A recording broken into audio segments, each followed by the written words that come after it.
Kata saya Izzuddin bin Abdissalam memberi penjelasan. Kenapa harus sholat dihormatil waktu? Karena khotorun najasah, bahayanya najis atau ritsun najasah, kotorannya najis itu layafi, kalau dibaca ritsul layafi dengan pentingnya sholat. Karena butuhnya Allah, butuhnya malaikat, kalau boleh dibahasakan butuhnya dalam ilmu fikih kan dibahasakan gampang saja. Ada orang sujud di waktu yang diwajibkan sujud, sehingga diabaikan syarat sholat itu harus toharatul badan, wasubi dan wal makan. Maka kira pantas ono waktu sholat kemudian la tasjudu fil waqti sajdah. Jadi akhir gampangannya wes tetep keren, meskipun kowe sholat nganggo najis ora sempurna tetep keren. Piye-piye cara didelok malaikat kok dhuwur wis kecelok sujud, kecelok musolli. Daripada kowe misale asar gak sholat alasan celana kok najis, maghrib ora sholat. Terus dari malaikat berkhataman Wahab kok kelakuane ngono kan gitu kan. Karena malaikat itu delok kok dhuwur. Bablas asar, bablas maghrib, bablas isya, bablas. Meskipun sampean punya alasan nanti menisan di rumah atau di pondok, tapi ini kan melewati waktu yang harusnya ada sujud. Sehingga dalam syarat jamak takhir misalnya apa? Kamu harus niat akan jamak takhir di waktu sholatil ula, biar ada bedanya tarku karena sembrono dengan tarku yang karena ingin mentakhir. Paham ya? Itu jadi sama-sama fikih, kualitas yang dikarang Sultanul Ulama dengan sing RT itu ya beda. Dan sama harus baca kitab yang dikarang rajanya ulama supaya kamu tambah pinter. Oke, itu harus dikaji secara serius meskipun dengan pikiran yang ceria, yang riang. Saya itu di Jogja itu lama sekali dan tetap sebagai rujukan karena saya spesialis sering ngendikan fikih. Saya dulu musyawarah ya seperti urutan di Pelosok, mulai takrib, mu'in, tapi di sana langsung mahalli karena Fathul Wahab gak diajarkan di sawir di musyawarah. Tapi saya pernah ngaji Mbah Mun Fathul Wahab dan beliau sering berpesan nak kanggo masyarakat ojo Wahab repot, nganggo mahalli saja. Mahalli itu kan Surahibin itu yang mensarai Minhajut Thalibin. Ini bukti bahwa saya ini alim betul, bukan guyon dari tidak alim betul. Jadi ini bedanya saya dengan moderator. Nanti kalau nggak percaya diuji di sini di depan. Saya ngaku alim itu bukan karena sombong, tapi keharusan. Karena begini ya, kalau kamu punya istri mau melahirkan, itu mesti nyari tulisan bidan. Barokahnya tulisan itu kamu tahu siapa bidan. Kalau kamu gigi sakit pasti cari tulisan dokter gigi. Sekarang kriminal kita adalah yang tahu Wahab tidak menulis ahli Fathul Wahab, ahli Fathul Qorib, sehingga masyarakat itu susah nyari konsultan ahli fikih karena tidak menulis di rumahnya ahli Fathul Wahab, ahli Fathul Qorib. Loh itu penting supaya orang tahu. Setidaknya kenapa nyuwun sewu banyak, kalau saya boleh agak merovokasi, dan itu bagus, provokasi itu bagus kadang, tapi untuk kebaikan. Kenapa orang-orang lain itu menjadi rujukan? Karena mereka memaklumatkan diri, dengar gelar RC, MA, terus ahli fikih. Tapi kita yang ngaji Wahab, khatam, musyawarah khatam, nggak nulis di rumahnya ahli Fathul Wahab. Setidaknya Anda nulis konsultan kalau ingin mondok ke Pelosok, sehingga orang daerah kamu kalau mau mondok ke Pelosok konsultasi ke kamu. Tapi kita terlalu adab. Padahal awalun nubuwah itu dimulai dari at-tahaddi. At-tahaddi memaklumatkan diri kalau beliau adalah seorang nabi. Jadi kalau kamu boyong harus memaklumatkan diri, saya tidak bakul-bakul, saya ahli Fathul Wahab. Lah ini khataman Fathul Wahab cerita baku. Wa itu innalillahi wa inna ilaihi raji'un. Ini harus gimana ini mau? Ya Anda harus tersiksa dengan keterwakilan oleh ini.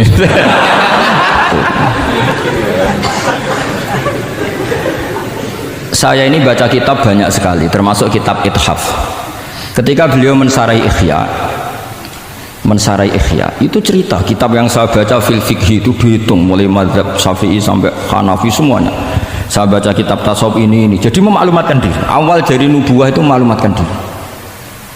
Sehingga orang gampang nyari. Kalau orang bisa nyari bidan, nyari dokter gigi karena tulisan. Kenapa orang kesulitan nyari ahli Fathul Qorib? Kalau kamu ahli konflik, tulis saja konsultan spesial cerai karena pengalaman pernah cerai, tulis saja. Kalau ahli jomblo, tulis saja ahli perjodohan, supaya orang tahu keahlian kamu di mana. Saya di Jogja memaklumatkan diri, saya bisa baca Wahab, saya bisa baca Bukhari, saya bisa, bukan dalam konteks sombong, karena kebutuhan umat yang ingin tatap bu'u asari Rasulullah, mencari-cari asari Rasulullah itu terpenuhi, yaitu dengan ngaji orang yang ahli. Tunjukkan kalau baca kamu benar dan sebagai solusi umat. Umat ini punya problem banyak dan kamu mengajar dengan manhaj yang jadi solusi, yang jadi solutif, yang bisa jadi jalan keluar. Tapi kita enggak, santri itu banyak keluar dari pondok, tapi karena miskin, sudah dari mbahnya bapaknya memang sudah miskin ya. Terus atas nama humul, atas nama ikhlas, terus sering menyembunyikan diri.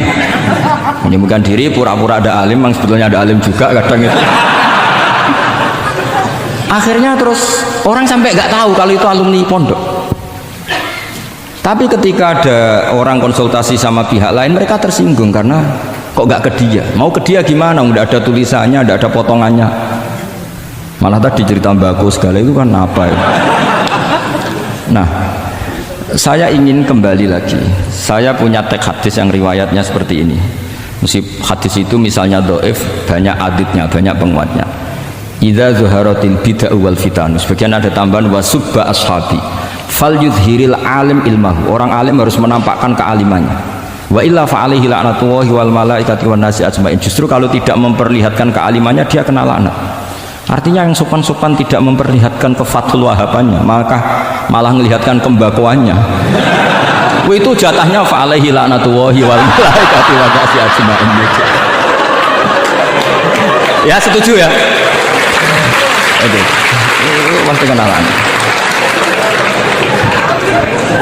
Coba betapa tersiksanya Syekh Zakaria Al-An tadi itu mulai ngomong tuh nggak pernah menyebut Syekh Zakaria Al-Ansori. Kayak apa tersiksa? Kitabku dikaji nyebut jenengku era gelem gitu. Padahal Syekh Zakaria Al-Ansori syarat menjadi orang alim seperti dari sekian tarjamah, istilahnya dalam bahasa Arab terbaru itu tarjamah itu Syekhul Islam Syekh Zakaria Al-Ansori. Itu saya pilih yang dari kitab Manhajus Sawi karanya Habib Zain bin Smith. Itu dari sekian manaqib yang saya baca di Sulaiman Al-Jamal, di mana-mana paling menarik itu syaratnya jadi orang alim itu dua, punya guru alim, punya murid alim. Karena Anda akan tersiksa, sangat-sangat tersiksa. Ngaji sama gurunya takut disuruh baca, gurunya alim, mau ngorek ya meriang muridnya alim. Itu yang dialami Syekh Zakaria Al-Ansori, sehingga beliau ngendikan duqiqtu baina hajaro ini, saya ini ditempa dua batu, cara Jawa digebek dua batu. Mau ngaji ya takut karena gurunya alim alamah, yaitu pengarang Fathul Bari Ibnu Hajar Al Asqalani. Mau mulang ya meriang, mergo di murid alim alamah jenis Ibnu Hajar Al Haytami. Dadi sampai ngaji ya persiapan, sampai mulang ya persiapan. Lu kayak apa susahnya jadi Syekh Zakaria Al Ansori? Mau ngaji setoran ya persiapan, mau ngajar persiapan. Makanya kata Mbah Mun, syarat utama ulama itu harus punya murid alim. Saya pernah didhawuhi Mbah Mun, aku mau gak di anak Gus Najib itu Gus Najib, saya juga izin jadi kiai. Karena syaratnya jadi kiai udah anak alim di murid alim. Izin gak jadi kiai ras sukses juga tak beliau. Makanya saya ketika kecelok alim itu senangnya bukan main beliau, karena terpenuhi status tadi. Nah ini kalau khataman Fathul Wahab terus bakas baku ini. Ini roh Kiai Jazuli tersiksa ini gimana? Ini gimana ini sini? Kalau ukurannya kan gampang, moderator kan dipilih yang paling baik, setidaknya ngomongnya lah. Kalau tidak ilmunya ya ngomongnya. Terus Anda terwakili oleh orang yang nggak jelas. Nggak, saya gojlok ini tidak dosa, karena kalau betul saya ini dosa karena ngerasani orang, berarti jadi kafarah dosanya dia. Soal saya kan amalnya sudah banyak, aman. Aman, jadi nanti, jadi kalau jatah hasanah saya harus diminta dia, tak kasih aja. Gampang. Masih surplus banyak. Ya masih surplus, masih banyak. Kan orang itu kalau baca Quran satu huruf itu dapat 10 kebaikan. Saya ini hafal Quran sudah gak terhitung itu sudah. Itu untuk kamu tak saati satu huruf cukup nanti kalau nanti nuntut di akhirat itu tak kasih satu huruf itu cukup. Jadi, ya nggak apa-apa, nanti silahkan nuntut nanti di apa akhirat. Tapi kamu lebih saya tuntut. Kamu itu siapa kok nyuruh-nyuruh saya di sini itu? Tapi dosanya lebih besar lagi itu. Saya teruskan ya, saya cerita yang serius. Syarat jadi orang alim itu punya guru alim, punya murid alim. Karena sebagian dari ilmu itu bukan ditempa guru tapi ditempa murid. Imam Fathul Bari, Sahibu Fathul Bari, yaitu Syekh Ibnu Hajar Al-Asqalani, itu beliau sangat mencintai Nabi Musa justru karena dengan tanda kutip protesnya. Jadi ketika Nabi Musa diajari Nabi Khidir dari awal sudah ngendikan innaka inni ala ilmin, atau innaka dulu ya gak apa-apa, dibalik-balik gak apa-apa karena semua kitab kadang riwayat fil makna. Innaka ala ilmin allamaka wah malam a'lamhu wa inni ala ilmin allamanillah malam ta'lamhu. Kira-kira terjemahan bebasnya, kamu punya ilmu yang diajari Allah saya tidak tahu, saya punya ilmu yang diajari Allah kamu tidak tahu, maka innaka lan tastati'a ma'ya sabra, kamu tidak mungkin bisa menyabari saya, bisa memaklumi saya. Tapi kata Nabi Musa ngotot, tidak, saya harus belajar sama anda. Oke, silahkan belajar tapi jangan tanya. Pertanyaannya itu jangan tanya, fala tas'alni, kamu nggak boleh tanya. Kalau kamu ingin jadi murid yang baik nanti jangan tanya, itu dosa. Dengarkan aja. Ya dengarkan saja. Nah, tapi Nabi Musa tetap tanya. Ketika ada kejanggalan secara syariah, Nabi Musa tetap tanya. Dan itu oleh kitab-kitab tasawuf dianggap dengan tanda kutip kesalahannya Nabi Musa, meskipun mibabi hasanatil abrar sayyatul muqarrabin. Tapi di kitab fikih itu dipuji sundul langit protesnya Nabi Musa. Jadi di kitab tasawuf disalahkan karena kitab tasawuf pemuja tadi ketertaatan pada guru, kitab fikih enggak. Ini bukti adallud dalil bahwa Musa itu orang pilihannya Allah. Dia tidak sabar, beliau tidak sabar kalau melihat kemungkaran. Jadi gugatannya Nabi Musa dianggap apa? Sur'atu ghiratihi fillah atau sur'atu ghairatihi fillah. Ada yang baca ghairah, ada yang baca ghirah. Ini karena ngadepi santri Fathul Wahab, saya terpaksa baca 2 kali. Siji ben ketok alime, nomor loro aku ora iso tak warai nak maca. Karena dalam qiraah sab'ah ya mesti gitu, kalau nggak doikin ya dikin, karena yang satu cara berpikir masdar itu aslul mustaqot, maka nggak perlu kena harokat munasabah. Jadi saro yasiru sairon, tidak perlu siron. Faza yafuzu fauzan, tidak perlu fuzan karena masdar aslul mustaqot, jadi tidak perlu kompromi dengan harokatul munasabah. Tapi orang Arab tetap bilang dikul maisha, apa tetap bilang dikul maisha, tapi qiraah kita fala takufi doiqin, bukan pakai apa? Dikin. Ya, makanya kemungkinannya 2. Saya baca 2 kali ben ketok alime. Karena saya ini menghormati sampean, mosok ngundang wong ra alim kan sini-sini wong. Nomor 2 anak kowe ra iso tak warai kalau bacanya itu 2. Jadi andai kan saya ngajar di pondok pelosok, saya baca mesti 2 kali. Wayah sibu zaitun kada, wayah sabu zaitun kada. Karena dalam qiraah sab'ah ada yang baca yahsibu, qiraah kita baca yahsabu. Tapi guru-guru kita kalau ngajar fikih itu bacanya yahsibu. Tapi kalau baca Quran yahsabu. Ya kan Quran kita kan ayahsabu Allah yaqdiru alaihi ahad, bukan dibaca ayahsibu. Saya teruskan. Jadi syarat jadi orang alim itu harus punya guru alim dan murid alim. Imam Fathul Bari ketika menganalisis Nabi Musa itu beliau memuja Nabi Musa. Ini bukti ghirahnya Nabi Musa yang luar biasa. Beliau paling tersinggung kalau untuk hikat hurumatullah. Orang sudah ditolong kok gak matur nuwun malah merusak perahunya. Jadi itu secara syariat itu mungkar. Kalau mungkar ya harus diprotes. Artinya itu sifatu madkhin. Protesnya Nabi Musa itu sifatu madkhin, bukan sifatu dhammin. Itu Ibnu Hajar Al-Asqalani, gurunya Syekh Zakaria Ansari. Ketika orang tasawuf nganggep yang dilakukan Musa itu agak-agak mazmum karena protes sama guru. Pertanyaan saya ke anak-anak Fathul Wahab, kamu milih siapa? Milih partainya Ibnu Hajar Al-Asqalani apa milih partainya orang tasawuf? Selama ini roh potongannya sampean milih yang tasawuf. Karena sampean dengan ilmu pas-pasan ini nggak suka kalau ada murid tanya. Betul ngaku mawon. Tapi karena tadi logika syariatnya kata Ibnu Hajar Al-Asqalani, Musa itu kalimullah termasuk ulul azmi, sementara Khidir hanya seorang nabi. Apa yang dilakukan Musa tentu lebih keren karena beliau seorang nabi dan rasul.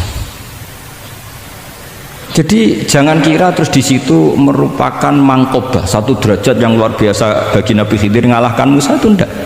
Tapi ini juga mangkobah bagi Musa, betapa tidak sabarnya beliau ketika untuhikat furumatuh.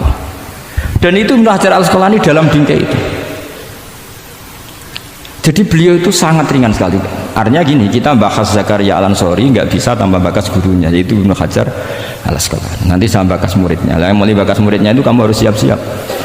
Karena kiai-kiai di pelosok itu alim alamah. Masalahnya nanti pasti di muridnya. Saya Zakaria Al-Ansori aman karena punya murid Ibnu Hajar Al-Haytami. Ibnu Hajar Al-Haytami aman karena punya murid Zainuddin Al-Mali dari yang ngarang mulai jenengan ini. Jadi masalah bukan pada gurunya tapi pada siapa? Muridnya. Terus Ibnu Hajar Al-Asqalani itu orang yang luar biasa. Saya pengagum beliau karena saya kalau baca Bukhari pakai pertolongan sarah beliau yaitu Fathul Bari. Itu beliau kalau protes sukanya memang protes. Beliau itu nakot itu ahli kritik, ahli protes. Beliau termasuk sering kritik Imam Nawawi, kritik orang-orang sebelumnya, tapi ya dalam konteks kebaikan.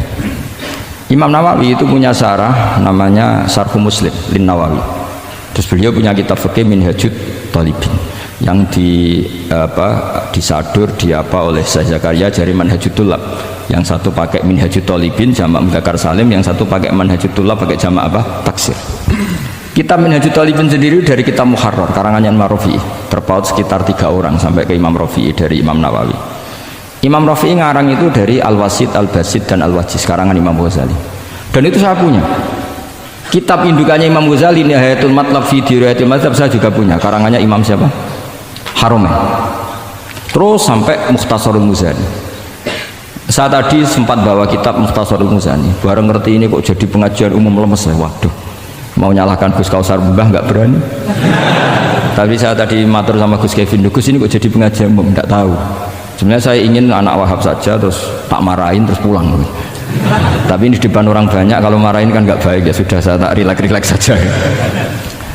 Tak ceritakan bukti keseriusan fikih itu dikarang. Misalnya begini, ini contoh Zakaria Al-Ansori, saya Zakaria Al-Ansori ketika dengan tanda kutip sering bilang wa takbiri bidzalik aula min takbiril asli kadan atau a'ammu min takbiril asli kadan. Kenapa ada gugatan takbir? Karena takbir itu apapun hebatnya, karena dikarang seorang manusia itu ada falta, ada keterselipan di situ, meskipun satu kedipan mata yang beliau salah, ya Rasulullah. Misalnya begini, definisi sholat ya, kita kan sering dengar sholat itu apa? Umumnya orang kan aqwalun wa af'alun, muftatahatun bitakbir, muftatamatun bitaslim. Pertanyaannya, definisi itu tidak jamek manek, karena hunaka sholatun la qawla fiha wa la fi'la, yaitu sholatu man ajra sholata biqalbi. Kalau sholat itu adalah harus ada akwal, yaitu kayak baca Fatihah dan syahadat di tasahud sani, harus detail, sama nggak boleh nyontohkan kayak tasahud di tahiyat ula, itu kan hukumnya sunat. Kalau kamu nggak bakul-bakul harus tahu kayak tasahud di tahiyat saniyah, atau karena yang tasahud awal sunat. Ada akwal kayak Fatihah, tasahud fit tahiyatis saniyah. Terus ada af'al. Tapi pertanyaannya, hunaka sholatun la qawla fiha wa la fi'la, yaitu sholatu man ajra sholata biqalbi. Maka perlu ditambah walau hukman, meskipun akwal dan af'al itu hanya secara hukum. Karena kalau hanya itu tidak jamek manek, kalau dalam bahasa mantek, atau tidak mutorid akis, tidak memasukkan semua fardun min afrodil mu'arraf. Jadi kalau ngetok nang alim mau demi ngergani sampean supaya ketok nak sumber utang ora salah. Mau salahnya ngatur kiai itu ya agak salah, itu agak salah betul. Saya itu juga agak gimana. Besok itu saya diminta Gus Riza, misi sama Gus Riza. Gus Riza itu cucunya Mbah Karim. Mbah Mun dulu ngaji Mbah Karim. Jadi orang kok kayaknya manfaatkan saya sakarepe dhewe gitu, karena saya ini mangkalah tua terus. Padahal saya kalau mau angkuh ya, kalau saya boleh sombong, itu buyut saya ketujuh itu namanya Mbah Soleh bin Asnawi Sepuh, itu gurunya Mbah Soleh Darat. Dan Mbah Soleh Darat gurunya Mbah Hasim. Tapi angkuh kan haram, jadi ya sudahlah pakai tawaduk saja. Sebenarnya kalau saya boleh angkuh itu, kalau sampean malah lebih bisa angkuh lagi, ketemu di Nabi Adam. Lebih foto Nabi. Saya ulang lagi ya. Kalau kamu mengkaji Wahhab secara serius, itu kajilah seperti saya ini, bahwa hukum itu harus dibenturkan dengan fardul masalah, dengan pengandian masalah. Misalnya begini, kalau ada hewan ketabrak truk jago, tentu kita diskusi hanya ayam jago, karena kalau ayam kecil kan gak eman, kelepek-kelepek meh mati. Cara pikirannya sampean ini yang anak-anak fatwa Wahhab itu boleh disembelih apa enggak? Tanpa disembelih pun pasti 1 menit lagi mati atau setengah menit lagi mati, karena dia kejat-kejat hanya prosedur kematian, memang syaratnya harus kejat-kejat. Tapi kan dia sudah tidak punya hayatun mustaqirrah. Kalau kamu pas musyawarah Wahhab itu disembelih halal apa haram? Tidak, sampean jawab saja, nggak usah sungkan, nggak usah jawab aja. Ini ada Gus Makmun, ada Gus Wahid. Halal apa haram? Cara pikirannya Syekh Zakaria Al-Ansori, bajuri itu haram karena dia tidak punya hayatun mustaqirrah. Oke, haram. Karena yang dikatakan penyembelian adalah menghilangkan nyawa, karena penyembelian sementara ini tanpa disembelih sudah mati. Tapi pertanyaannya gini, tapi nanti kalau disisir dari bab tabdzir, masa kewan jago larang mubadzir?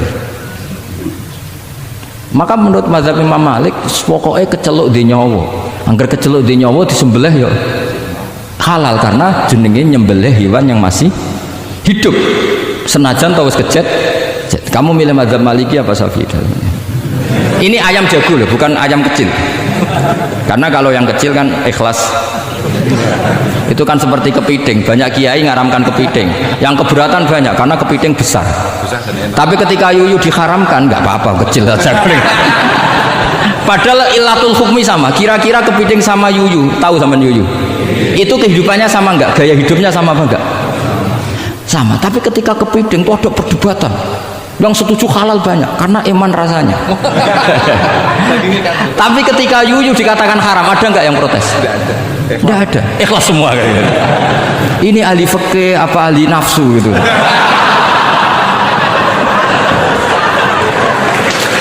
Jadi apa debat itu akhirnya nggak mutu kan? Coba kehidupannya kepiting sama yuyu itu sama apa enggak? Sama. Kenapa kepiting mukhtalaf alaih, kalau yang yuyu hampir semua kiai meyakini haram? Kenapa? Sama. Saya itu pernah betul ngalamin, saya mau pas jalan-jalan sama putri saya, ada ayam jago ditabrak truk gitu. Sudah kecet-kecet, tanya orangnya, Gus ini halal enggak? Saya bilang untuk kamu halal. Lama-lama orangnya penasaran, kok untuk kamu, untuk hukum kok ada untuk kamu? Akhirnya tanya, gak Gus mestine iku piye? Kon tak haramno ya ora siap, wong kon iman nggih Gus bener. Ya misale cara jenengan. Aku kiai orang pegawean tapi ya mangan pitik kejet-kejet. Tapi ini logika ya, logika yang dibangun fikih. Fikih itu kalau bangun kaidatnya gampang. Fikih itu gampang sekali karena sesuai fitrah manusia. Misalnya fikih itu kadang saya baca itu ya tertawa. Coba orang wajib mandi karena keluar mani. Ya sudah keluar mandi wajib mandi. Sebetulnya keluar anak itu tidak ada hadisnya, nggak ada dalilnya. Tapi wajib mandi orang nifas itu karena mengeluarkan anak. Itu orang-orang fikih yang masih asli itu kalau bilang ya li anal walada maniyun munakidun. Ya kadang-kadang sembrono. Ya enteng saja. Mbah jenengan tak nonton tenan kok ngendikan gitu. Li anal walada maniyun munakidun. Jadi sampean itu ya maniyun munakidun. Jadi khurujul mani itu ya punya far'ul hukmi, yaitu khurujul walad, sama-sama yujibul huslah karena sama-sama apa? Maniun batin mbah tak nut tenan kok terus ini ajak guyon apa piye gitu. Dan ulama itu memang rileks. Ketika Syekh Zakaria Al-Ansori membela mazhab Syafi'i, yaitu dalam konteks tahur, kita tahu kan kalau ghafir itu mengampuni, kalau sering mengampuni disebut ghafur. Syakir orang yang terima kasih, kalau sering syukur disebut syakur. Sehingga rata-rata sifatnya Allah itu ikut sifat mubalaghah, wahhab, faul ya. Ya kan itu aturannya gitu kan, fa'alun aw mif'alun aw fa'ulu fi kasratin an fa'ilin badil. Nah logikanya kalau wa anzalna minas sama ima'an tahura, artinya kalau nak maknani gini, wa anzalna lan nurono ingsun Allah minas sama isange langit, nurono ma'an ing banyu tahuron kang iso nyucikno bolak-balik. Karena faul adalah untuk lil kasroh atau lil mubah, harusnya nggak ada mustakmal. Maka saya sering kadang balelo nggak ada mustamalan karena wazannya faulan tahuron. Tapi Imam Zakaria Al-Ansori, Syekh Zakaria Al-Ansori bela-bela madhab Syafi'i, kata beliau ya'ti faul bimaknal alat kayak sahur lima yutas saharubi, tapi ya agak-agak takalluf, agak-agak apa, termasuk takallufnya lagi saya Zakaria Ansori, atau faul bimakna takrir atau mubalaghah fi udwin wahid. Di sini biasanya baca udwin apa udwin tidak tahu saya, pokoknya bacanya 2 kali gak apa-apa. Umumnya apa? Udwin ya. Ya sudahlah, ikut partai sampean saja. Saya ini agak grogi, saya pakai mazhab Peloso harus ikut guru apa mazhab sarang yang nggak harus ikut tapi akhirnya salah, tidak tahu saya, karena kata Mbah Mun gitu kalau membela diri. Nak ngaji ning Peloso Lirboyo murid kudu maknani. Ya apik ben murid rahmano. Tapi nak sarang gak oleh dimaknani. Mergo sarang ketika dinyek al ilmu sayyidun wal kitabatu qaiduhu qayyid apa? Suyudaka fil hibalil wasiqa, kata beliau. Iya, tapi nak naline kakean ya mati bodoh. Itu karena itu jadi itu guyonan ya, guyonan manhaj. Ini sudah saya sampai ini koalisi yang baik, karena saya punya mazhab sarang, saya punya mazhab Peloso, harus sama-sama konsisten dengan mazhab masing. Nanti di mahsyar nanti kita ketemu siapa yang ahli Fathul Wahab, siapa yang ahli Bako.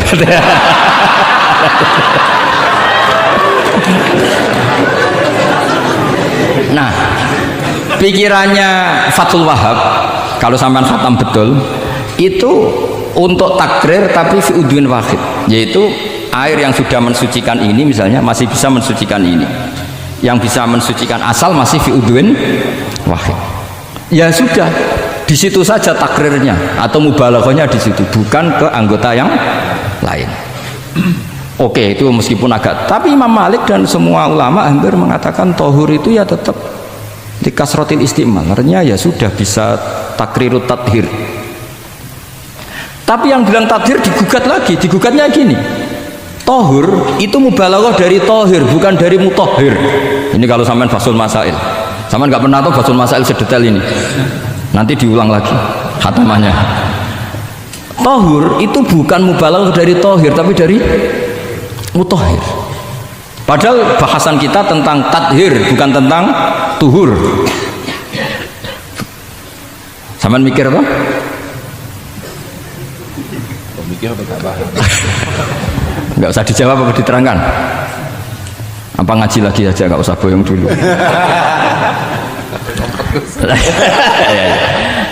Nah, kemudian akhirnya ulama mulai mikir bahwa lama nalit tohiriyah ilah dengan fungsi tohuriyah, tidak ada gunanya disestatuskan suci kemudian tidak berakibat mensucikan, karena ini air masih murni ma'un mutlaq, kecuali kayak teh kopi berstatus suci tapi tidak mensucikan. Tentu ma'an tohuro di konteks itu adalah tohir mutohir, karena contohnya air mutlak bukan kopi.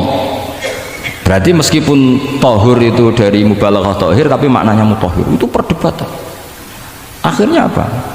Orang itu menjadi cerdas, terutama di era Ibnu Hajar Al-Haytami, karena beliau ahli fikih. Beliau itu cerdasnya Masya Allah.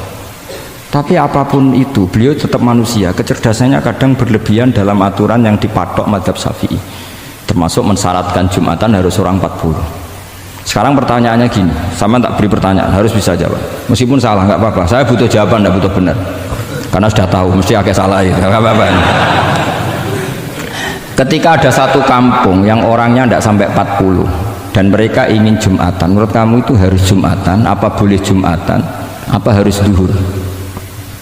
Apa ya Jumatan ya duhur? Masyarakat gak mau biasanya. Tidak, harus Jumatan, boleh tidak Jumatan, apa harus duhur? Apa nggak perlu ada hukumnya, seben karepmu.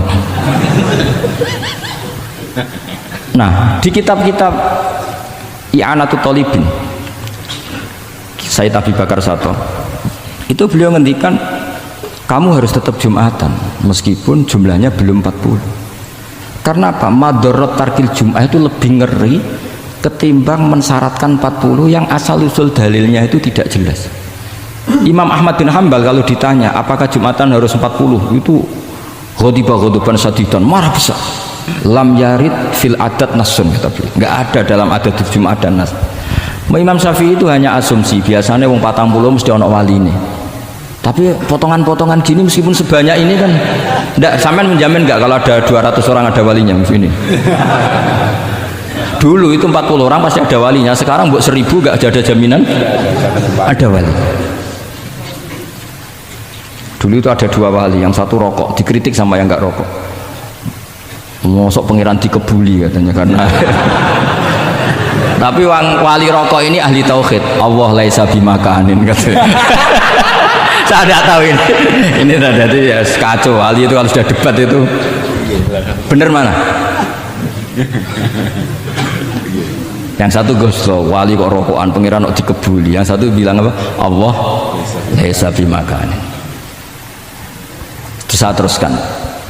Jadi perdebatan di fikih itu sebetulnya semuanya itu rasional. Karena fikih dibangun di bawah qaidatul fikih, qawaidul fikih dan usul fikih, dan semuanya itu muktabas atau multamas atau makhud min Rasulillah sallallahu alaihi wasallam. Sekarang saya beri satu analogi. Pernah ada satu kejadian Rasulullah sallallahu alaihi wasallam ngendikan la yusolliyanna ahadukum illa fi Bani Quraidah. Kamu jangan sholat asar kecuali sampai Bani Quraidah. Kira-kira saya ngomong sama santri, kamu jangan sholat asar kecuali sampai Lirboyo. Sebelum sampai Lirboyo ternyata kadati samsu antaghrubah, matahari hampir tenggelam. Fariqun minhum, sebagian dari sahabat milih sholat di tengah perjalanan meskipun itu belum sampai Lirboyo. Alasannya musaro'ah fil waktu supaya tidak kodok. Yang sebagian milih sholat di Lirboyo meskipun ba'da antaghrubah samsu, meskipun matahari sudah tenggelam. Ketika dilaporkan ke Rasulullah itu falam ya'nif, ada yang baca falam yu'anif wahidan, tak baca dua kali karena ini nanti bisa jadi debat kusir. Sama bacanya ya'nif apa yu'anif nggak tahu, pokoknya saya baca dua kali. Kalau baca sampai tiga kali yang tiga salah karena memang pilihannya hanya dua. Kalau ada pilihannya tiga tak baca sampai tiga kali. Nabi tidak menyalahkan salah satunya. Yang satu pakai konstitusi yang namanya asar itu ya qabla antaghrubas samsu. Yang satu cara berpikir Nabi jelas mansus harus di Bani Quraidah. Sekarang pertanyaannya, kaidah umum tentang, saya ulang lagi, kaidah umum tentang asar itu qabla ghurubis samsi dilawan nas harus di Bani Quraidah, menang mana? Nas sama kaidah umum. Kira-kira kalau kamu ngaji usul fikih, menang nas. Tapi pertanyaannya, nas itu butuh mahal. Tentu boleh seperti itu. Asumsinya Nabi adalah jangan-jangan sampai sana memang belum ghurubus samsi. Maka makna yang mesti benar adalah aisari'u fil masjid. Kamu harus tergesa-gesa jalannya sehingga potensi menangi asar di Bani Quraidah. Jadi unik. Terus itu difahami pentingnya musaroah fil iktida. Jadi kalau anut Kanjeng Nabi harus musaroah. Nah, musaroah ini pula yang menjadi basis fikih. Makanya ulama dulu kalau ngarang fikih itu gampang sekali. Kalau orang tidak paham, makanya nggak bakat wali. Sebenarnya fikih itu gampang sekali. Bagi yang gampang maksudnya, hamba tidak usah itu. Misalnya begini, Fathul Mu'in, Fathul Hab semuanya ngendikan. Wa yusannu nasyatun di sholatin. Jadi wa yusannu lan den sunatno po nasyatun gumriga. Semangat di sholatin krana ngadiri sholat. Fa inna wa ta'ala zamma tarikihi. Sama sih ingat takbirnya. Zamma itu ngritik sapa wa to modho sapa za tarikihi. Pakai jamak muzakkar salim. Tarikihi ing wong sing ninggal nasyat. Terus beliau mendalil qala ta'ala wa idza qamu ila sholati qamu kusala. Ciri khas orang munafik itu kalau sholat itu malas-malasan. Maka saya itu sering bilang ke santri saya, pokoknya nak jamaah kudu ono melayuni, entah berapa kadarnya harus ada melayuni. Guling-gilingan musaroah. Karena di semua teks kebaikan adalah fafirru ilallah. Lari, ada unsur larinya, ada unsur musaroahnya. Nah, lalu lama-lama mengatakan makna hadis ini yang mesti adalah pentingnya musaroah. Nggak perlu berdebat tentang boleh nggak sholat qabla wusul ning Quraidah atau tidak. Tapi harus, karena begini, yang mesti salah begini, ternyata kayak melakukan santai-santai, ngopi se, rokok se, jagungan se. Nabi kira-kira bisa maklumi nggak ketika cara jalannya seperti itu, kemudian matahari terbenam? Karena ini yang mesti salah. Paham ya? Karena nggak sampainya sana, karena salahnya sendiri, ngopi se, santai se. Lah itu namanya fikih. Jadi fikih itu dari analisis yang normal. Makanya saya sering sekarang akhir-akhir ini sering kampanye kitab Sajaratul Ma'arif, dan itu saya serius dengan kampanye itu karena dikarang oleh Sultanul Ulama. Jadi kalau di wali ada Sultanul Aulia, di ulama juga ada Sultanul Ulama, yaitu Syekh Izzuddin bin Abdis. Itu kalau ngarang fikih itu gampang sekali. Saya punya kitab beliau Qawaidul Ahkam. Beliau ketika cerita kenapa harus ada sholat dihormatil waktu, beliau nerangkannya enak sekali. Kalau santri sarang, Lirboyo atau Peloso atau santri mana saja, biasanya kalau pergi ke terminal, yang di terminal kan nggak layak, apalagi Ya dulu gak layak, pokoknya kalau pipis itu pasti kena najis lah celana. Santri kan biasanya milih sholat nanti di pondok, milih terawih lah. Milih terawih kan duhur asar. Saya tidak tahu kalau Gusnya. Kira-kira ya agak sama kira-kira gitu. Alasannya santri yo nakal, meninggalkan sholat fil waktu itu karena alimnya. Kan sholat dihormati wajib iadah, ngapain daripada wajib iadah mendingan ndak usah sholat. Jadi ilmu itu tuh bermata dua. Rata-rata yang sudah tahu wajib iadah milih sholat apa milih ndak? Ndak, potongan-potongan rai gini tuh. Ndak, kira-kira aja. Milih ndak kan karena tahu wajib iadah. Tapi nanti setelah sampean alim dan bakat jadi wali dan sampean belajar kitab Qawaidul Ahkam, itu pasti milih sholat. Saya semenjak belajar kitab itu ya milih sholat. Tapi tidak usah dimafhum apa dulu tidak sholat, tidak usah seperti itu. Itu mafhum yang salah itu. Yang berbasis suudzon. Jadi mafhum seperti itu salah, ya masalah itu. Suudzon itu masalah. Kata saya Izzuddin bin Abdissalam memberi penjelasan. Kenapa harus sholat dihormatil waktu? Karena khotorun najasah, bahayanya najis atau ritsun najasah, kotorannya najis itu layafi, kalau dibaca ritsul layafi dengan pentingnya sholat. Karena butuhnya Allah, butuhnya malaikat, kalau boleh dibahasakan butuhnya dalam ilmu fikih kan dibahasakan gampang saja. Ada orang sujud di waktu yang diwajibkan sujud, sehingga diabaikan syarat sholat itu harus toharatul badan, wa tasawufi dan wal makan. Kok kira pantas ono waktu sholat kemudian la tasjudu fil waktu saja. Jadi akhir gampangannya wes tetap keren, meskipun kowe sholatem nganggo najis ora sempurna tetap keren. Piye-piye cara didelok malaikat kok dhuwur wis keceluk sujud, keceluk musolli. Daripada kowe misalnya asar gak sholat alasan celana kok najis, maghrib ora sholat. Terus jare malaikat berkhataman Wahab kok kelakuane ngono kan gitu ya. Karena malaikat tuh delok kok dhuwur.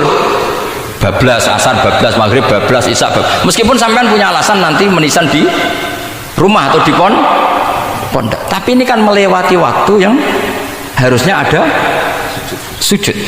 Sehingga dalam syarat jamak takhir misalnya apa? Kamu harus niat akan jamak takhir di waktu sholatil ula, biar ada bedanya tarku karena sembrono dengan tarku yang karena ingin mentakhir. Paham ya? Itu jadi sama-sama fikih, kualitas yang dikarang Sultanul Ulama dengan sing RT itu ya beda. Dan sama harus baca kitab yang dikarang rajanya ulama supaya kamu tambah pinter. Nanti kalau gak pinter-pinter nanti sowan saya. Tetap gak pinter karena itu jatah. Makanya ada usah sowan ya, nanti gak ngefek juga gitu. Itu Syekh Izzuddin bin Abdissalam. Terus kemudian beliau mengebabkan itu detail sekali, yaitu di Sajaratul Ma'arif dibabkan di bab faslon la yutrakul haqqu li ajlil batil.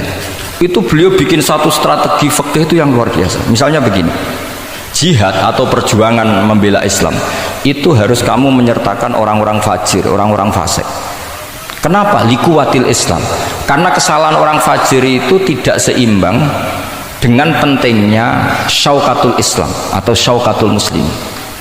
Terus saya itu dulu ya iskal itu ya agak protes, tapi ini ulama wali, sampai saya sholat berkali-kali, ya Allah saya beri kefahaman tak ini, kalau terpaksa beda nanti saya mohon ketemu beliau, saya mau protes. Sama nggak usah tahu caranya ketemu wali-wali yang sudah meninggal, nanti kalau sudah jadi wali tahu sendiri, jadi nggak usah tanya. Akhirnya saya sholat dan akhirnya faham tanpa ketemu, karena saya bayangkan ketemu ya lebih sulit, mendingan minta faham timbang minta ketemu. Logikanya begini, misalnya nyon sewu kita di Daril Harbi, bayangkan kita di Daril Harbi atau zaman Indonesia dijajah Belanda. Saya ulang lagi ya, dalam konteks jangan sekarang, contohnya sekarang nggak perlu perang, zaman dijajah Belanda. Kita misalnya milih pasukan Hizbullah dan Sabilillah selektif, yang sholatnya benar, yang puasanya benar, yang toharohnya benar. Kira-kira dapat pasukan berapa coba? Nggak, jawab saja. Kan hanya dapat pasukan sedikit. Sementara misalnya Belanda bisa pasukan banyak karena tanpa seleksi. Di sini nih hebatnya Rasulullah SAW. Kata beliau, wal jihadu madin mundu ba'atsan ya Allah ila yaumil qiyamah, sampai ila ayyuqatila akhiru ummati ad-dajjal la yubtiluhu jawru jairin wala adlu adilin. Sebagian riwayat langsung wal jihadu tetap wajib bun alaikum ma'akul libarin wafa jirin. Nah, penjelasan Nabi kenapa kita harus berjuang mengawal Islam meskipun harus ma'akul libarin wafa jirin. Ya kalau di isim fa'ilnya umumnya guru-guru kita baca barin, tapi untuk masdarnya untuk kebaikan bacanya apa? Birun. Nanti kamu protes, oh barun itu daratan Gus, kalau birun itu kebaikan. Aku itu macaku kamus luwih suwi bocah kok sembrono. Saya ini karena meneliti kiro asapa, jadi insya Allah kalau masalah lughot itu saya sudah bukan sawir lagi Fathul Wahab, sudah di atasnya itu. Tapi sama tidak usah tersinggung, biasa aja maksudnya. Karena ini kompetisi, kalau sama nggak cocok ya harus bersaing, jangan geremeng tok. Gus Bak sombong, tidak usah bilang gitu, saingi saja. Makanya saya terkenal alim itu seneng, karena senengnya itu tadi, yang ngidolakan saya ingin ikut, yang hasut kompetisi, jadi seru. Jangan yang hasutnya antet, wah itu gak fair itu. Itu gak fair, wah itu pasti ngadepi langit gitu. Nanti urusannya sama Allah itu, gak sama saya, langsung sama. Saya ulang lagi ya, ilmu itu harus dianalogi dengan fikih, dilogika dengan fikih, dikiaskan dengan fikih. Sekarang misalnya ada orang sok ikhtiyat, wah perang kok ambek wong fasik gak enak gini-gini, wong fasik perilakunya gini-gini. Pertanyaannya adalah, kalau kita nyeleksi hanya orang soleh, kita dapat pasukan berapa? Misalnya zaman kita melawan Belanda. Sama sekarang kita ngawal pembangunan masjid, kadang yang nyumbang nggak sholat, kadang yang nyumbang yang sewu hasil korupsi, kadang yang nyumbang orang-orang yang cara muamalah babal kedua. Itu coba kalau kamu tolak, potensinya gini, ini sekaligus PR. Saya berkali-kali nyontohkan ini, sampean boleh tidak setuju, tapi nanti menghadapi saya di akhirat, tidak di dunia, di akhirat. Nanti kita sowan Allah bareng-bareng bener siapa.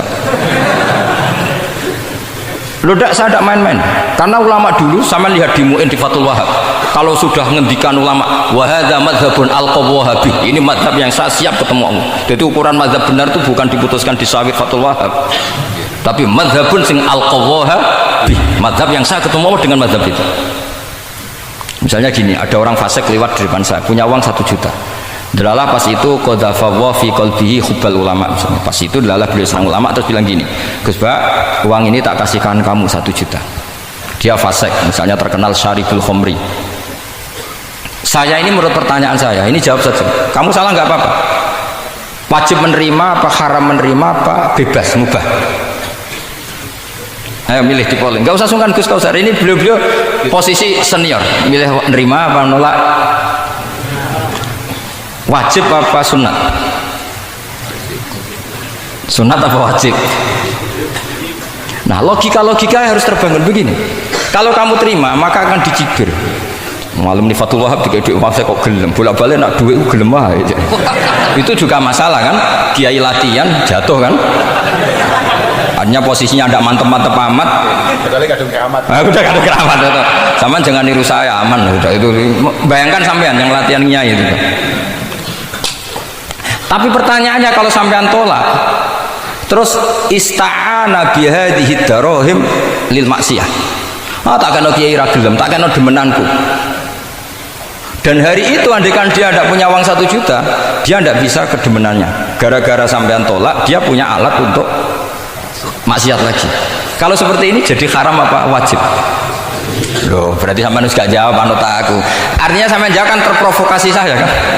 Terprovokasi narasi. Nah, terprovokasi narasi. Itu kriminal untuk calon ulama gitu, itu nggak boleh. Nah, logika ghanimah kira-kira seperti itu. Ghanimah itu normalnya haram. Normalnya haram karena ghanimah itu min amwalil kufar. Dan notabene amwalul kufar adalah bukan sekedar mukhtalithah, aksaruha mungkin minal haram. Tapi kenapa ghanimah dihalalkan di hadil ummah? Makanya Nabi ketika ngendikan u'titu khamsan lam yu'tahunna nabiyyun qabli, termasuk beliau menyebut wa ukhillat li al-ghanaim, termasuk saya 5 hal yang Nabi sebelumnya enggak dikasih, saya dikasih. Di antara beliau menyebut wa ukhillat li al-ghanaim, ghanimah itu halal untuk umatku. Itu kan kenapa Nabi menyebut itu? Karena normalnya ghanimah itu haram karena min amwalil kufar. Tapi kenapa dihalalkan? Saya pernah ditanya seorang dosen, kenapa itu halal Gus? Saya itu kok nggak nyaman. Karena ini jenis orang ikhtiyat. Terus saya bilang gini, andai kan kamu digarong sama garong, kemudian garong itu bawa senpi, bawa pedang. Karena kamu merasa itu tidak milik kamu, monggo gadani jenengan beto malih. Wah ya tidak bisa Gus, nanti dipakai garong lagi. Sama amwalul kufar. Andaikan lau a'tainahum, andaikan kita kasihkan lagi ke mereka, maka akan dipakai isti'anah, dipakai pertolongan atau alat untuk kekuatan kekafiran mereka. Di sini sirinya kenapa ghanimah menjadi halal. Tapi kenapa Nabi sebelumnya kok dikatakan haram? Karena logikanya memang haram. Itu hebatnya Allah SWT sama para kekasihnya. Ada kekasihnya yang dipilihkan haram, yaitu Nabiun qabla Rasulullah SAW, karena normalnya memang haram. Ada Nabi yang fikihnya lebih dinaikkan lagi, yaitu dihalalkan supaya harta ini tidak dipakai i'anah alal masih. Sampai milih fikih mana coba?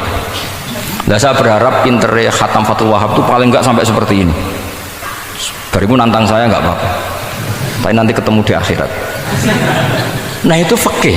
Jadi fikih itu, nah tapi kan iso wae Gus nampani khadzun nafsi lah, itu mulai masalah kan. Makanya yang seperti itu jangan untuk khadzun nafsi, karena kita butuhnya itu nyita supaya ini enggak dipakai kekuatan maksiat. Jebule mbek kon malah go ngopi rokokan. Nah, ini orang kan terus curiga, jebule nek ambek duit ya do gel. Buktikan kalau Anda tidak pakai, kamu terima sebagai penyitaan, tapi Anda tidak pakai. Wah itu hebat. Tapi kalau kamu terima wajib, kemudian kamu pakai poya-poya, wah itu ya fikihnya benar, kelakuannya benar. Nah saya berharap Anda memahami fikih itu sampai seperti saya ini. Syukur-syukur lebih. Meskipun ya agak-agak mukhalaf, tapi bisa diperjuangkan. Enggak apa-apa. Kamu doa di saat istijabah, ya Allah saya ingin mengalahkan Gus Bak, saya ridho dengan doa itu. Tapi tak jamin enggak mustajab, karena sudah berbasis ghil, kebencian. Doa yang berbasis hasud pasti tidak mustajab. Ya, sulit. Jadi makanya saya rela kalau ada kompetitor, karena tadi pasti. Jadi fikih itu gampang. Misalnya begini lagi, saya beri sekian contoh. Di sini tadi saya minta Gus Kevin untuk membawakan Babul Hijrah juz 4 kitab Mahali. Karena Mahali itu namanya Kanzur Rohibin sebetulnya, cuma yang ngarang Mahali lebih terkenal dengan istilah apa? Mahali. Beliau nyarai kitab Minhajut Thalibin. Imam Mahali itu senior. Jadi Syekh Zakaria Al-Ansori itu ya beliau sudah menyulap Minhajut Thalibin jadi Manhajut Tulab, tapi beliau ikrar kalau itu awal-awalnya dari Imam Jabah. Nah sekarang pertanyaannya gini, saya misalnya nempat di Korea Selatan atau di Amerika, saya sudah punya tanah di sana, saya ulang lagi punya tanah di sana, punya komunitas di sana juga saya nggak diperlakukan buruk, bisa sholat, bisa puasa. Hukumnya saya pindah ke Indonesia atau ke Mekah atau kemana saja, hukumnya haram apa boleh? Saya tidak mendapat perlakuan yang macam-macam. Kalau saya disakiti dan dipaksa menjadi kafir, maka wajib hijrah. Kalau nggak ada pemaksaan itu, kira-kira hukumnya gimana? Ada ulama yang mengatakan hukumnya haram hijrah, harumatil hijrah. Karena apa? Li alla yastauliya bitil kalbukah atau tikal bukah al kufaru. Karena sebetulnya kamu tidak dianggap sekedar pindah ke Indonesia, tapi membiarkan tanah yang dulu kamu pakai sujud, tanah yang dulu kamu pakai sholat, tanah yang sudah menjadi komunitas muslim menjadi komunitas kafir, berarti dianggap pembiaran. Itu fikih. Jadi fikih itu logikanya sebetulnya normal. Maka seperti ini, saya masih ingat betul pernah didhawuhi Mbah Mun ketika di Madinah. Nak zahiri hadis ya, itu Sayyidina Ali itu ya ono salah ya. Ndak salah loh redaksinya, ono salah. Mergo Nabi sering muji wal Madinatu khairun lahum law kanu ya'lamun. Madinah adalah kota terbaik. Sataftahuna kadza wa kadza, Nabi apa yang itu. Tapi Nabi selalu ngendikan wal Madinah khairul. Tapi Sayyidina Ali tetap pindah ke Irak. Kufah ya, zaman itu terkenalnya istilahnya Kufah karena belum ada istilah Irak. Ke Kufah. Pindah ke Kufah, kemudian beliau menyebarkan Islam di Kufah. Terus punya murid awal namanya Hasan Basri, murid paling sukses. Itu orang-orang Basrah, bukan orang Temanggung, orang Basrah. Itu orang Basrah. Semua riwayat mengatakan itu orang apa? Basrah. Jelas bagul-bagul, bukan batul-batul. Itu sangat jauh dari. Nah, karena Hasan Basri murid paling sukses ini pindah ke Basrah, maka ilmu setelah itu Basrah. Sehingga idza ikhtalafatil Kufah wal Basrah quddimatil Basrah. Akhirnya menyebar sampai Baghdad, jadi Kubbatul Islam. Orang bisa dikatakan alim kalau sudah dikatakan alim di Baghdad. Termasuk Imam Syafi'i itu ngajinya di Baghdad. Padahal beliau lahirnya di Gaza. Huzah itu kalau sekarang itu apa? Gaza. Askolan itu juga Palestina. Nah, dawe Mbah Mun, tapi Sayyidina Ali ku wong alim. Saiki nak wong Islam tengok-tengok ning Madinah berarti membiarkan bumi Allah di sana-sana itu tanpa ada Islam. Akhirnya Sayyidina Ali tidak mengikuti dohire hadis. Tentu Nabi Sayyidina Ali pasti mengikuti hadis, tapi hadis wal Madinatu khairul lahum law kanu ya'lamun itu ada konteksnya. Keluar dari Madinah linasril ilmi itu juga ada konteksnya. Sehingga kenapa dulu ketika futuhat, saya ulang lagi ketika futuhat, itu banyak sahabat yang sudah di Madinah mapan, ketika Mekah sudah takluk 100%, sama Sayyidina Umar ditawari, halla raja'tum ila Makkah tatufuna bil baiti kada wa kada wa fadliyatu sholat fil haram ka alfi sholatin fi, itu dipuji-puji. Mbok yo pindah ke Mekah, Mekah sekarang sudah milik kita, sholat di Mekah itu ka alfi sholatin kada wa kada. Tapi kata para sahabat yang sudah di mana-mana, di Persia itu kalau sekarang Iran, di Lebanon, di Syam kalau dulu, kata beliau-beliau itu paling banter kalau saya di Mekah ibadahnya tawaf. Tapi kalau di negara-negara ini adalah nasrul Islam. Wa nasrul Islam itu da'bul ambiya. Bihada ursilatir rusul. Karena nasrul Islam itu para rasul diutus. Akhirnya mereka terus hidup di mana-mana. Termasuk muridnya Sayyidina Ali, menurut sebagian cerita terus pindah ke Baros itu. Kemana? Baros. Jadi Islam pertama di Indonesia itu muridnya Sayyidina Ali yang di Sumatera itu. Nah, pertanyaannya adalah, kalau kamu punya murid atau anak pamit mau kuliah di Jerman atau di Australia, kamu milih melarang apa menyuruh? Kalau melarang, kalau menyuruh takut katut perilaku barat. Kalau melarang berarti kamu membiarkan Jerman tanpa ada yang sujud. Padahal semua bumi diciptakan Allah, ju'ilat lanal ardu kulluha masjidan. Nah itu fikih. Fikih akan berdebat untuk hal-hal seperti itu. Ini saya beri contoh. Ini masih ada waktu 10 menit. Ya, jangan lama-lama nanti malah bingung. Yang bingung tidak sampean, saya juga ikut bingung nanti kalau kelamaan. Tidak, supaya ini logika ini apa? Logika fikih ya, fikih yang sekedap ini tadi sudah halaman 227 ya. Ini tidak, supaya sampean tahu, karena saya pernah belajar detail ya tentang Mahalli sama Qalyubi. Ini kalau di kitab ini halaman 227 ya, tentang juz 4 ya, halaman 227 juz berapa? 4. Saya beri contoh ya, ini supaya clear ya masalah posisi kita. Jadi misalnya sama orang Indonesia pindah ke negara lain, terus Indonesia kemudian ditempati orang-orang yang nggak benar, berarti kamu ikut tanggung jawab. Saya baca Bismillahirrahmanirrahim ya, halaman 227 ini barusan tak cari karena halaman kitabnya beda-beda. Bidaril harbi, terus ada kata-kata fa'in roja madzukiro. Roja itu kembali ke kalau seseorang itu bidaril harbi, berharap masyarakat situ bisa Islam, bisa dakwah, fa muqamuhu afdal. Saya juga mau baca makom apa mukom. Di sini umumnya baca mukom apa makom? Mukom ya, karena dari madi akoma yukimu ikomatan, berarti kan mukim. Kalau mukim ya resikonya harus dibaca mukom. Tapi kalau ada yang baca makom ya jangan dimarahin, mas, kasihan. Bakul-bakul bukan bener itu loh. Fa'in roja madzukiro famuqamuhu afdalu au qadara alal i'tizali harumatil hijratu. Umumnya di sini baca harumat atau hurimat? Ya boleh dua, boleh harumat, boleh hurimat. Kalau itu masih li alla yastauliyal kufaru ala mahallihi fayasbahu darul kufri. Jadi artinya gini, misalnya saya di Jogja misalnya, atau di Jakarta atau di Batam, di situ atau di Papua, di situ kamu merantau di sana sudah bisa menciptakan komunitas Islam. Kemudian kamu pindah, itu bukan dianggap pindah secara mubah karena kangen keluarga, enggak, tapi ada masalah. Setelah kamu pindah ini yang menghuni siapa? Jangan-jangan min dari sujud ila niklab misalnya. Itu fikih. Jadi fikih itu sebetulnya normal saja. Tapi karena kita baca tidak detail, terus kayak apa gitu, kayak fikih itu aneh semua. Dasar gak bakat alim. Jadi sebetulnya fikih itu normal. Makanya kembali ke tadi, kalau orang alim tidak mau izharul ilmi, fa alaihi la'natullahi wal malaikati wan nasi ajmain. Misalnya saya ini terkenal membawa Islam yang mudah, yang menyenangkan. orang itu sampai maksiat itu cari kesenangan. Orang sampai maksiat itu karena cari kesenangan. Tapi kalau kesenangan itu tidak didapatkan fit taat, karena taat dikampanyakan secara agak teroris. Kamu sholat tidak mesti diterima, karena baju kamu nggak mesti semuanya halal, sujud kamu nggak mesti itu teror, sehingga orang yang sholat tuh, sholat di orang mesti ditompo, mendingan nggak sholat. Kita ini kan mikir seperti itu. Coba nyun sewu, kalau orang-orang Kristiani, kalau kampanye gimana? Setiap orang mati bersama Bapak di surga. Sementara kita sudah kiai mati masih didoakan ingkana muhsinan. Itu murid kita, itu kan gak sopan sekali. Murid dongakno gurune ingkana muhsinan. Murid walat bener. Gurune kok muhsinane ditaklek ingkana muhsin. Cara aku dadi gurumu sembrono guru darane.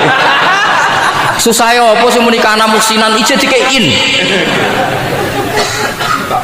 Itu kan saya belum pernah doakan Mbah Mun gitu. Kalau saya mendoakan beliau supaya diampuni, doa saya tak ubah gini, ya Allah antal ghafur wa anta dzu maghfirah, maka sepatutnya jenengan mengampuni guru saya. Jadi saya itu kalau bilang ingkana itu kayak gimana gitu. Tapi ini urusan jauh ya, sampean nggak boleh protes. Tapi sanate ngono Gus, niki kitab ngono, sampean ngerubah sanad. Ya saya kalau nggak bisa apa-apa kalau sampean protes gitu. Sampean ngerubah adab kalau gitu. Nak protes-protesan. Lu coba misalnya Syekh Qadir Jilani itu Sultanul Aulia ya. Terus beliau misalnya wafat di pelosok. Terus kamu berdoa ingkana muhsinan coba. Ini ketuane wali di ingkana. Boyo wong ndak akhlak sithik gitu maksudnya. Wong sak donya iku ya tabarruku bi. Ya tabarruku nabi. Saiki ditaklek ingkar. Saya tuh belum pernah doain guru-guru dengan, meskipun saya tahu itu doa yang, karena pilihannya gini, misalnya sampai protes, Gus wong sanate ngono, jangan-jangan mancen apalam mau ikut tok.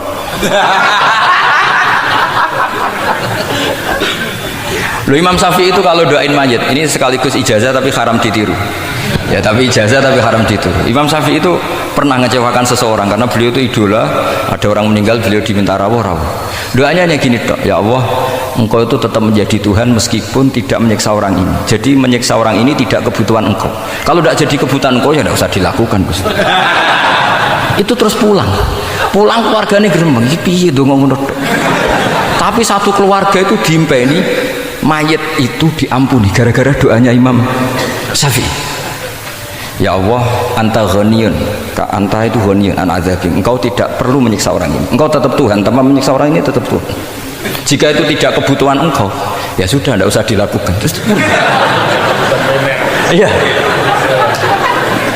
Jadi kalau saya doain guru-guru, ya Allah sifat ghafur engkau itu pasti efektif. Gak mungkin sifatnya jenengan kok boten tembus. Ya sudah, ya seperti itulah ya Allah.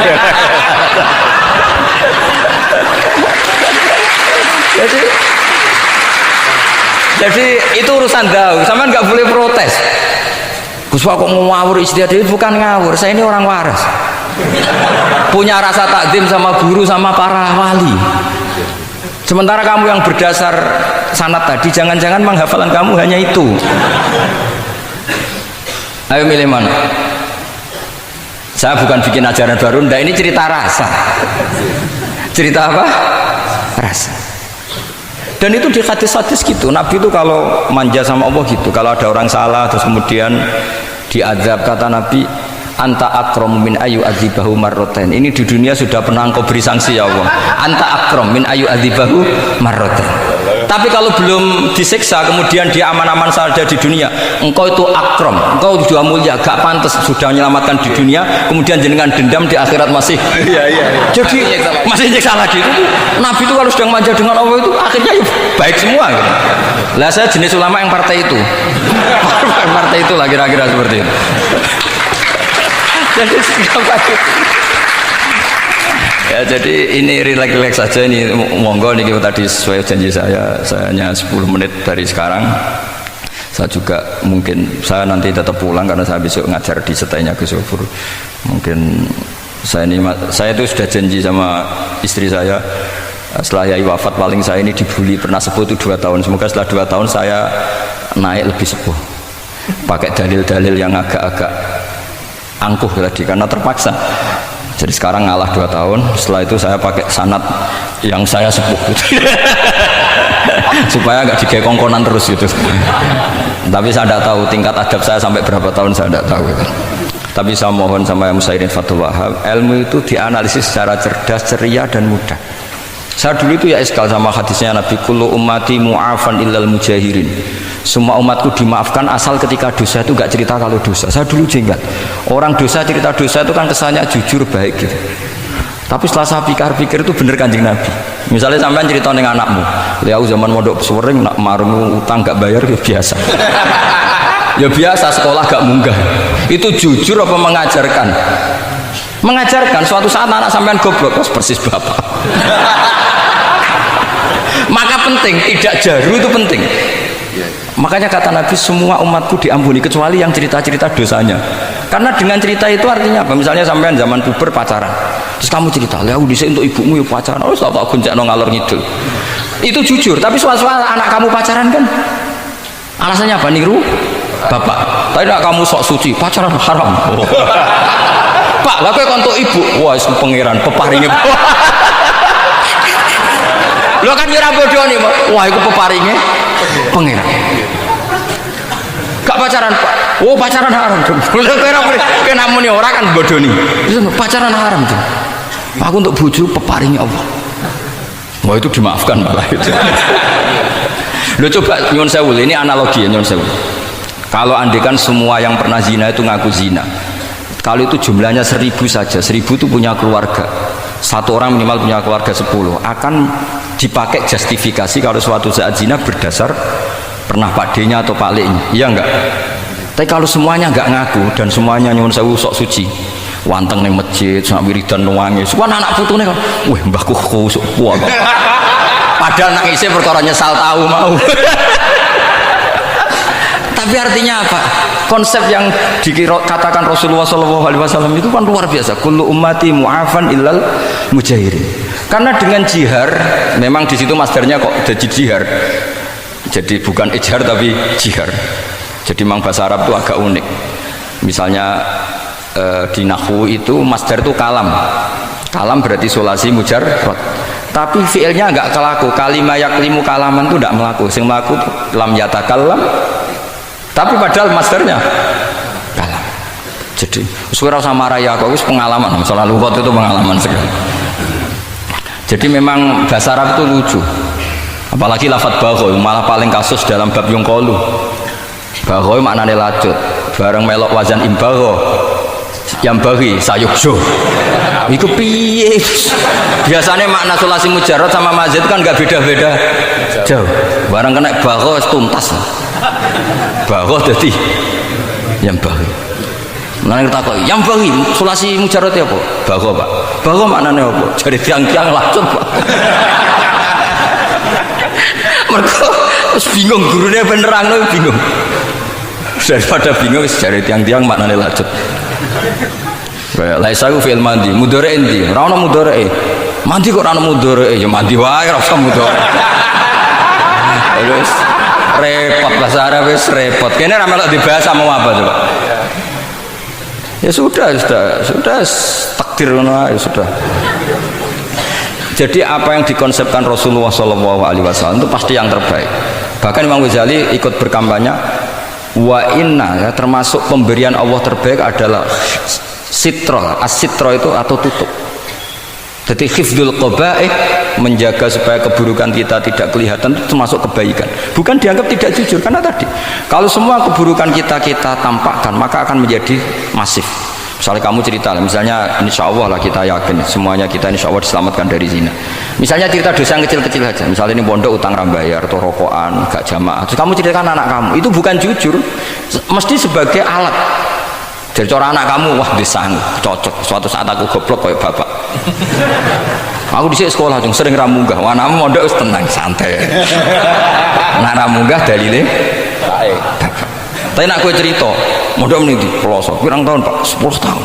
Kepengen ngit mayai, kepengen mondok susu ben barokah. Munggah terus Pak, munggah.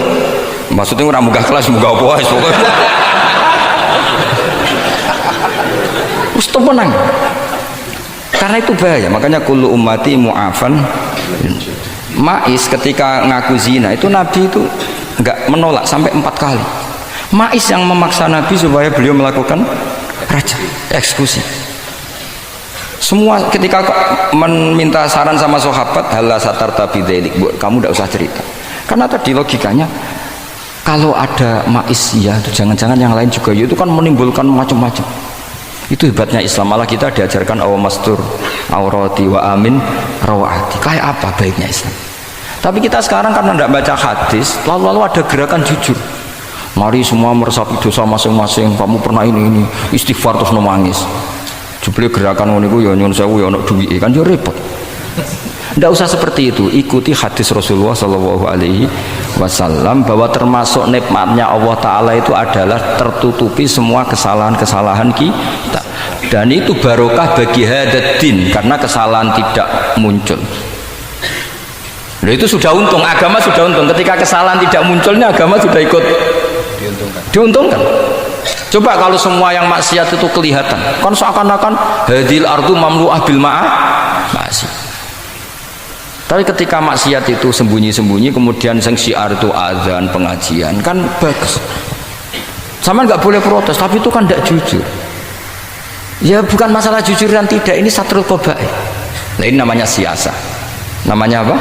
Siasa. Siasa itu tidak harus politik tentang negara. Kita mengelola diri kita sendiri butuh apa? Siasa. Butuh siasa. Jadi misalnya kamu cerita kebaikan kamu kepada anak, biar kebaikan itu ditiru. Tapi kalau anak kamu tanya, Pak, sampai nanti salah, itu sesuatu yang paling saya takutkan, Cung. Karena aku sering na'udzubillah minas salah. Tapi Bapak pernah salah enggak? Itu pertanyaan enggak penting. Karena tadi bahaya. Lu enak, maksudnya beragama seperti ini tuh enak. Kullu ummati mu'afan illal mujahir. Itu kan luar biasa. Jadi semua umatku itu diampuni asal tidak cerita-cerita. Misalnya gak cerita ke anak, cerita ke teman. Aku di gendaan, tahu tak ambung. Mesti pikiran kamu, nang pondok is pengurus jebule tahu. Mesti digo. Suatu saat aku nak ngono, awas. Atau nak caiki keamanan, awas kita kandakno kan gitu. Tetap ini menjadi alat maksiat bagi yang lain. Jadi tapi saya dulu itu iskal, kenapa ada hadis seperti itu? Tapi setelah saya analisis, memang kalau ijtihar atau ijhar itu efek negatifnya luar biasa. Dan kita harus iktidak bi Rasulillah Shallallahu Alaihi Wasallam. Ya tentu idealnya yora maksiat, yora konangan maksiat. Memang karena tidak pernah itu ideal. Memang gak konangan karena tidak pernah melakukan. Ya saya kira demikian. Saya mohon supaya ya tadi ya saya Fathul Wahab dari kitab Manhajud Tullab itu dikarang Zakaria Al-Ansori piyambak Zakaria. Tapi kitab itu sebenarnya dari Minhajud Thalibin. Minhajud Thalibin dari kitab Al-Muharrar. Itu dari kitab Basit Wasit Wajis. Terus itu dari kitab Nihayatul Matlab fi Dirayatil Madhab. Itu mensarai kitab Mukhtasarul Muzani karangannya Imam Muzani ketika diimlakan Imam Syafi'i. Karena semua karangan Imam Syafi'i itu amla alaina Syafi'i. Ya amla alaina Syafi'i. Makanya kalau sampai ngaji muin qala fil buaiti. Buaiti itu nama orang. Qala Syafi'i fil buaiti qala Syafi'i wa amlahu ala. Oke, terima kasih buat teman-teman semua yang sudah menyaksikan video ini. Mudah-mudahan bermanfaat dan bisa menambah ilmu dan keberkahan buat kita semuanya, guys. Dan oke, buat teman-teman semua yang baru gabung di channel ini, jangan lupa like and subscribe dan nyalakan tombol notifikasinya biar nggak ketinggalan video-video terbaru dari channel Sahabat Orchid TV, guys. Dan oke, buat teman-teman semuanya dimanapun Anda berada, mudah-mudahan kita diberikan kesehatan, rezeki yang melimpah dan panjang umur. Oke, terima kasih. Salah-salah